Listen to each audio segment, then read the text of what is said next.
நமது சட்டமன்ற உறுப்பினரை கௌரவிக்கும் வகையில் திரு ராஜன் அவர்களை நமது தலைவர் அவர்களுக்கு சால்வை அளித்து கௌரவிப்பார் திரு எம்எல்ஏ அவர்களுக்கு.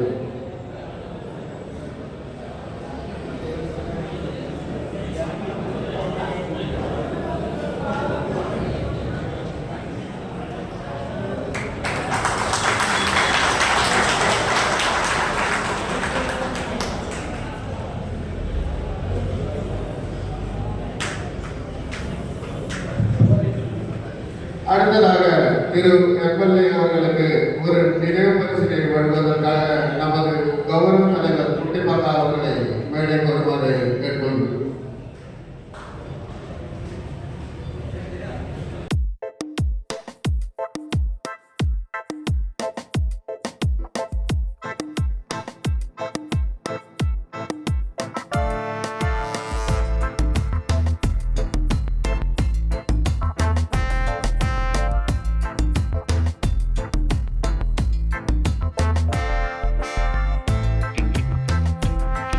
இப்போது நமது சட்டமன்ற உறுப்பினர் பொன் ஜெயசீலன் அவர்களை வாழ்த்துறை வழங்குவதற்கும் அறிவுரை வழங்குவதற்கும் ஒரு சில வார்த்தைகளை நமக்காக உரையாட இந்த மேடைக்கு அழைக்கிறேன். நீலகிரி மாநிலம் பழுதுபோக்கு நலச்சங்கம் நேருக்கு சார்பாக சிறப்பாக நடைபெற்றுக் கொண்டிருக்கக்கூடிய இந்த 12வது ஆண்டு விழா, அத்தோடு உழைப்பாளர் தினமான இன்று உங்களுடைய உழைப்பை பெருமைப்படுத்தும் விதமாக நடைபெற்றுக் கொண்டிருக்கக்கூடிய இந்த சிறப்பான விழாவிற்கு முதலில் என்னுடைய மனமார்ந்த வேதின வாழ்த்துக்களை உழைக்கும் கரங்களாகி உங்களுக்கு இந்த சிறப்பான விழாவிலே கலந்து கொண்டு சிறப்பு செய்து கொண்டிருக்கக்கூடிய மரியாதைக்குரிய கௌரவ தலைவர் யூசுப் குட்டிப்பா அவர்களே, தலைவர் மகாகிருஷ்ணன் அவர்களே, பொதுச் செயலாளர் CK சஜீவ்குமார் அவர்களே, பொருளாளர் சஜீஷ் முரளி அவர்களே, துணைத் தலைவர்கள் MU ஃபைசல் அவர்களே, மணிகண்டன் அவர்களே, துணை செயலாளர் சக்கீர் அவர்களே, மாநில பிரதிநிதி ஹம்சா அவர்களே, மாநில தலைவர் முனியப்பன் அவர்களே, ஹேன்குமார் அவர்களே, பார்த்தசாரதி அவர்களே, இங்கு சிறப்பாக இந்த விழாவினை காலை முதல் நடத்தி கொண்டிருக்கக்கூடிய பங்கு பெற்றிருக்கக்கூடிய உங்கள் அனைவருக்கும் என்னுடைய அன்பான வணக்கங்களை முதலில் உருவாக்கிக் கொள்கிறேன். காலையில் 9 மணிக்கு என்னை இந்த விழாவிற்கு வருமாறு மரியாதைக்குரிய நமது சதீஷ்குமார் அவர்களும் என்னுடைய இனிய நண்பர் ராஜா அவர்களும் சொல்லியிருந்தார்கள்.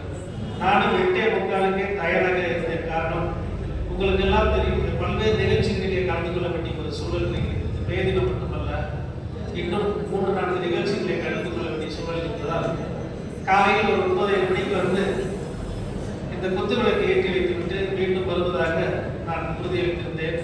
சற்று தாமதமாக இருந்தாலும் எனக்காக நேரம் ஒதுக்கி அமைதியாக அமர்ந்து என்னுடைய வருகைக்காக காத்திருந்த உங்களுக்கு என்னுடைய வணக்கங்களை முதலில் தெரிவித்துக் கொள்கிறேன்.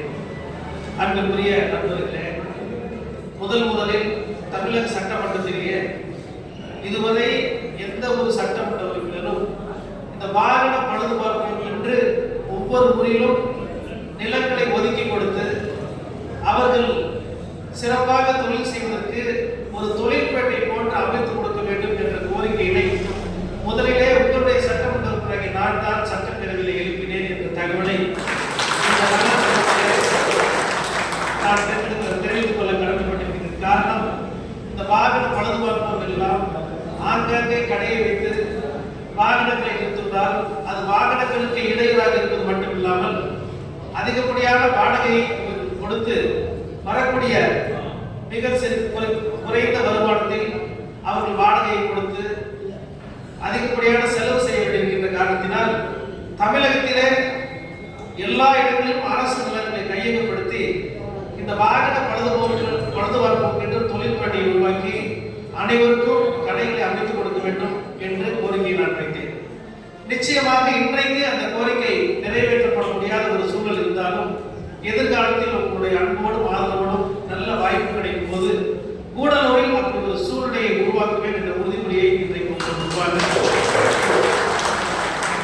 நான் அன்போடு தெரிவித்துக் கொள்ள கடமைப்பட்டிருக்கிறேன்.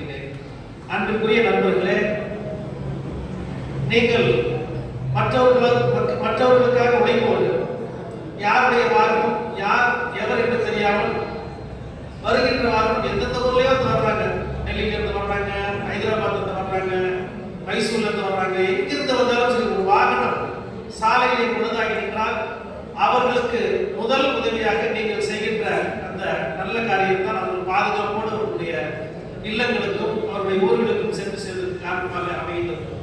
எனவே நாம் மேற்கொண்டிருக்கின்ற பணி என்பது ஒரு தலையாய பணி என்பதை நீங்கள் மனதிலே கொண்டு சமூக பொறுப்புணர்வோடு செயல்பட்டால் நிச்சயமாக நமக்கும் ஒரு வளமான வாழ்க்கை வரும் என்பதிலே நீங்கள் நம்பிக்கை கொள்ள வேண்டும். ஏனென்று சொன்னால் மரியாதைக்குரிய சஜிஸ் கூட நம்ம அடிக்கடி எடுத்து சொல்வார், இந்த மாதிரி சில எல்லோருக்குள்ள சில ஒன்று ரெண்டு இந்த வாகன பழுதுபார்ப்பு பார்த்தீங்கன்னா ஊட்டி சாலையில இருந்து வரக்கூடிய வாகனங்கள் எல்லாம் நிறுத்தி அதிகப்படியான தொகையெல்லாம் வாங்கி பண்றாங்க. அதனால எங்களுக்கு நல்லபடியா நியாயமா தொழில் செய்த எங்களுக்கு இது பாதிப்பை ஏற்படுத்துது, இதை எப்படியாவது கட்டுப்படுத்தணும் அப்படின்னு சொல்லி அவங்க கூட எங்கிட்ட சொல்லியிருக்காரு. இதெல்லாம் நமக்குள்ளாகவே நாம் ஏற்படுத்திக் கொள்ளக்கூடிய ஒழுங்குமுறை.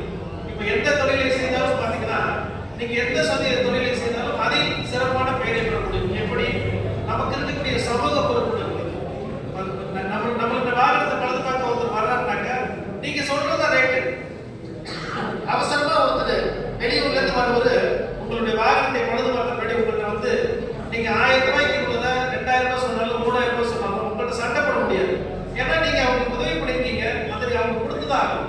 ஆனால் அதிலும் கூட நம்மளுடைய வேலைக்கு நம்மளுடைய உழைப்புக்கு இதுதான் ஊதியம் என்று நீங்கள் மனசாட்சியோடு நிர்ணயித்து நீங்கள் பெற்றுக்கொண்டால் நிச்சயமாக உங்களுக்கு நல்ல எதிர்காலம் இருக்கும். 100 பேர் இங்க இருக்குன்னு வச்சுங்களேன், அந்த 100 பேர்ல யாராவது ஒரு 10 பேருடைய கடைக்கு முன் தொடர்ந்து பார்த்தீங்கன்னா எப்பயுமே ஒரு 4 வண்டி 5 வண்டி அங்கே நின்றுட்டு இருக்கும். அதுக்கு என்ன காரணம் கேட்டீங்கன்னா வரக்கூடிய அந்த கஸ்டமர்கிட்ட முதலில் பேசுவது, நல்லபடியா பேசி அவங்களுக்கு என்ன தேவை என்பதை செய்து கொடுத்து அந்த ரேட் சொல்லும் போது அதிகப்படியா சொல்லாம குறைந்தபட்சம் உங்களுக்கு நிச்சயமா கூட வேலைக்கு ஊதியம் வேணும், அந்த குறைந்தபட்ச ஊதியத்தை நீங்களும் எடுத்துக்கொண்டு நீங்கள் செய்த வேலைக்கு எது சரியோ அதை பற்றி கூட நீங்கள் செய்தால் அப்படிப்பட்டவர்களை தான் தேடி நிறைய பேர் வந்து வாய்ப்பு கொடுப்பாங்க. இப்ப நான் எதற்கு சொன்னா ஒரு சாதாரண ஏழை தைரியத்தோட தொழிலாளி வளர்ந்தா உங்களுக்குலாம் நல்லா தெரியும். எங்க அப்பா அம்மா தைரியத்தோட வேலை செஞ்சவங்க. நான் இன்றைக்கு இந்த இடத்துக்கு வந்து நான் செய்த வக்கீல் துறை படிக்கிறவங்களுக்குலாம் நல்லா தெரியும். நான் வக்கீல் துறை ஏற்கனவே 18 ஆண்டு காலம் குடும்ப நீதிமன்றத்தில் வழக்கு வச்சிருந்தேன். அந்த 18 ஆண்டு காலத்துல பாத்தீங்கன்னா நம்ம கிட்ட வர்ற கிளைண்ட் கிட்ட வந்து 50,000 ரூபாய் ஃபீஸ் வாங்கிட்டு வேலை செய்யலாம், 5,000 ரூபாய் ஃபீஸ் வாங்கிட்டு வேலை செய்யலாம், 2,000 ரூபாய் ஃபீஸ் வாங்கிட்டு வேலை செய்யலாம். அது நம்மிடம் வரக்கூடிய ஏழைகளுக்கு எளியவர்களுக்கு உதவ வேண்டும் என்ற நம்பிக்கையோடு நம்முடைய கல்வியை வைத்து இவர்களுக்கு என்ன செய்ய முடியும் என்று நான் சிந்தித்து கொஞ்சம் கருணையோட நான் செயல்பட்ட காரணத்தால்தான் இன்றைக்கு மக்களுடைய ஒரு ஆதரவை பெற்று இந்த இடத்திற்கு நான் வந்திருக்கேன்னு சொன்னால் அதுக்கு நீங்க உங்களும் பல காரணமாக இருக்கலாம். காரணம் நான் மேற்கொண்ட தொழிலில் நான் கடைபிடித்த குறைந்தபட்ச நேர்மை என்பது மக்கள் நற்பெயரை பெற்று தந்தது. அந்த நற்பெயர் தான் பார்த்தீங்கன்னா உங்களுக்குலாம் தெரியும், ஒரு தேர்தலை சந்திப்பதற்கு எவ்வளவு செலவாகும் இதெல்லாம் உங்களுக்கு. ஆனால் என்னிடம் 10,000 கூட நான் வந்து தேர்தலுக்காக செலவு கொண்டிருக்கேன். எல்லாமே என்னுடைய கட்சி பார்த்து என்னை ஜெயிக்க வச்சு நீங்கள் சட்டமன்ற கொடுக்குறாங்க.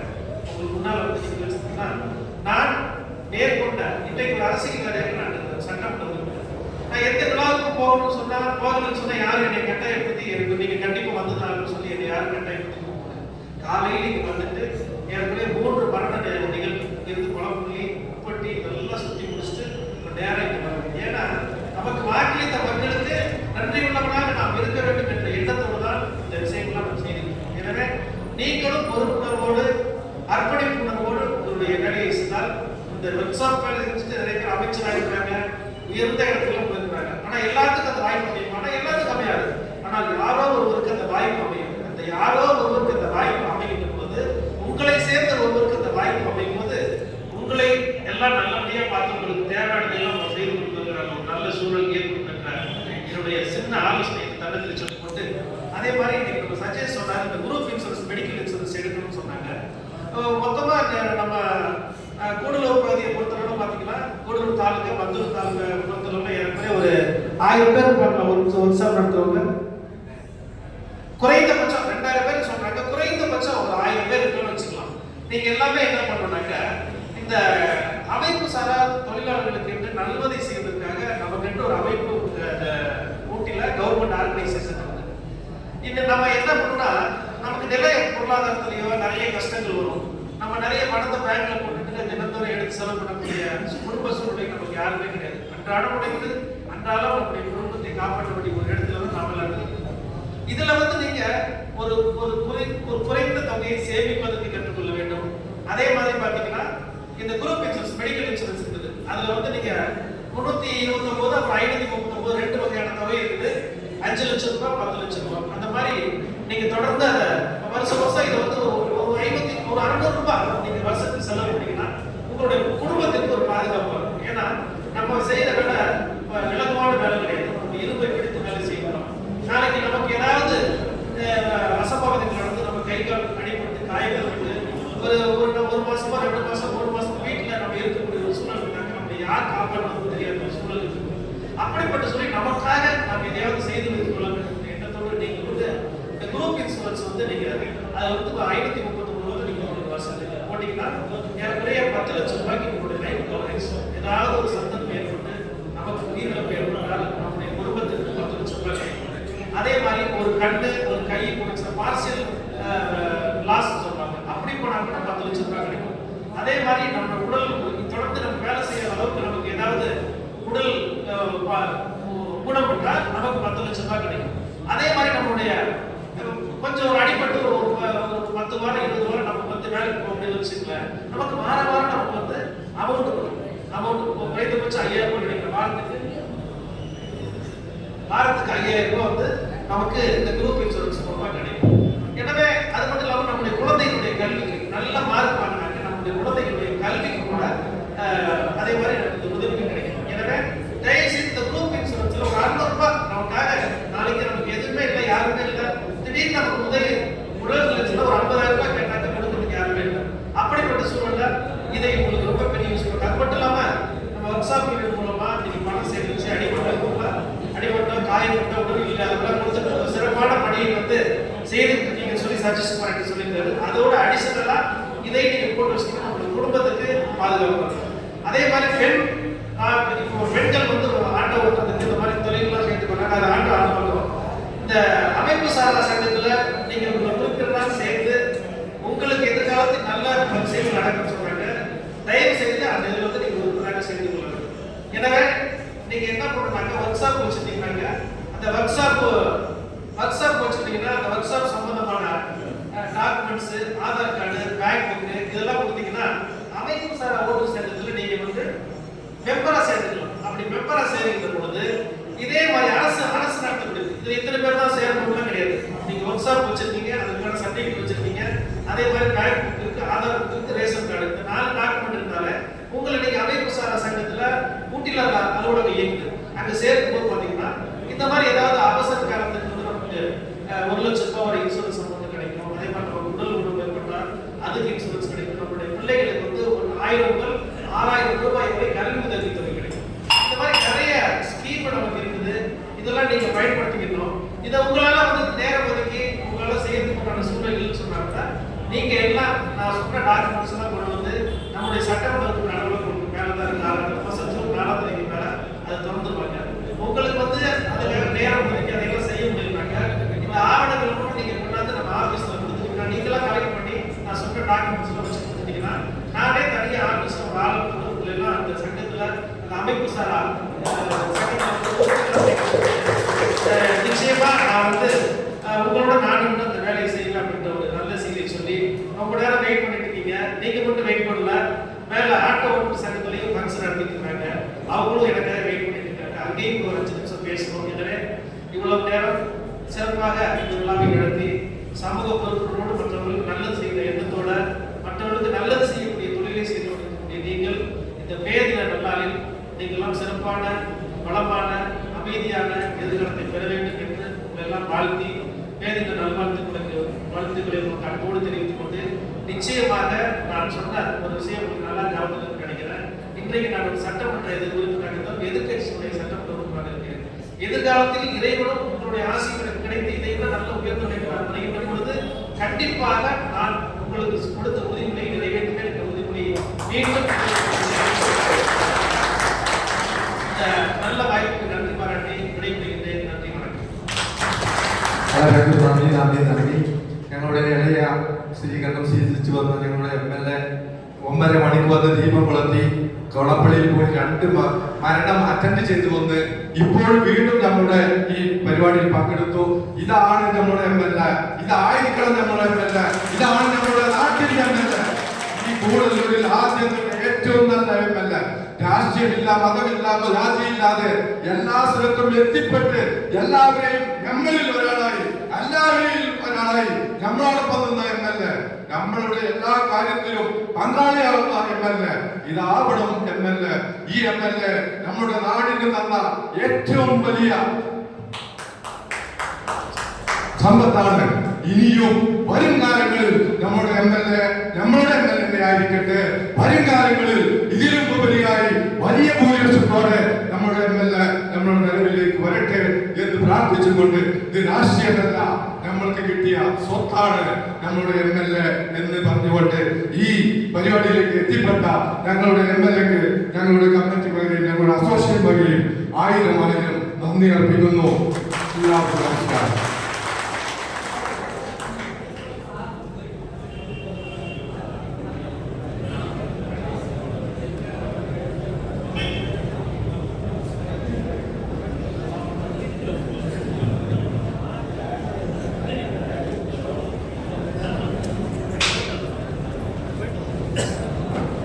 நமது சட்டமன்ற உறுப்பினர் திரு பொன் ஜெயசீலன் அவர்களுக்கு சங்கத்தின் சார்பாக அறிவுரை வழங்கியதற்கும்